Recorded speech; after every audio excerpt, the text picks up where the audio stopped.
Bonjour, ici Rodolphe Simoneau et bienvenue dans ce module numéro 2 sur le SMED ou le changement rapide de série. Donc dans ce cours numéro 9, nous allons voir le résultat du chantier SMED qui a été opéré dans l'exemple industriel vidéo que l'on a vu au tout début au tout premier cours, dans lequel nous avons vu l'état initial d'un changement d'empreinte sur une presse dans une entreprise industrielle. Donc on va voir un petit peu l'état final et un petit peu quels sont les gains associés à la mise en œuvre d'un chantier SMED dans cet exemple en particulier. Donc avant de visionner cet état final, quelques petits rappels sur les différentes activités que l'on a pu réaliser. Donc tout d'abord le processus d'observation, donc l'objectif était vraiment de collecter toutes les activités, les chronométrer et d'identifier en même temps que l'on observe les opportunités d'amélioration évidentes qui nous apparaissaient lors de l'observation, et Dieu sait s'il y en avait dans cet état initial, dans ce changement d'empreinte sur la presse.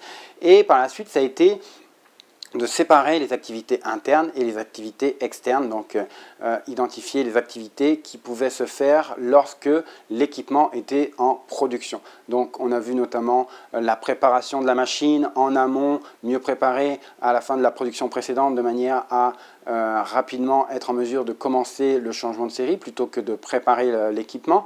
On a vu tous les déplacements associés à aller chercher le moule, à aller compter les boulons, à préparer le matériel, le montage des outils qui se fait alors que l'équipement est arrêté. On a vu les outils qui n'étaient pas adéquats avec des temps de vissage hallucinants qui pouvaient représenter 30 à 40% du temps total observé.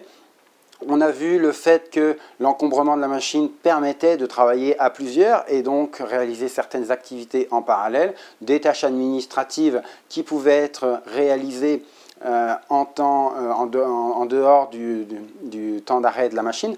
Donc de nombreuses opportunités d'amélioration, et j'en passe certaines, qu'on a vu au travers des 6 étapes, en tout cas les 5 premières étapes du processus de Shigeo Shingo. On ne parle pas ici de l'étape de standardisation, ce n'est pas le but de visionner comment ça a été standardisé, mais vraiment de voir l'état rendu final que l'on va découvrir. Donc, je vous propose de visionner cette vidéo. Avant, je vous la laisse découvrir en accéléré. Donc, sachez que le processus initial durait un peu plus d'une trentaine de minutes. L'état final est aux alentours un peu plus d'une dizaine de minutes. Donc, une amélioration de 2/3. Donc, on augmente de 66%. Le taux de disponibilité de la presse pour produire. Évidemment, oui, on utilise 2 personnes pendant un certain temps, mais on a diminué de bien plus que 50% le processus initial. Donc, il y a un gain significatif, même si on considère l'utilisation de 2 personnes au lieu d'une personne. Donc, des gains sensibles. La vidéo, je vous la donne en accéléré, de manière à ce que vous puissiez la visionner en intégralité dans un temps raisonnable, et vous pouvez aussi la télécharger pour la visionner de manière non accélérée.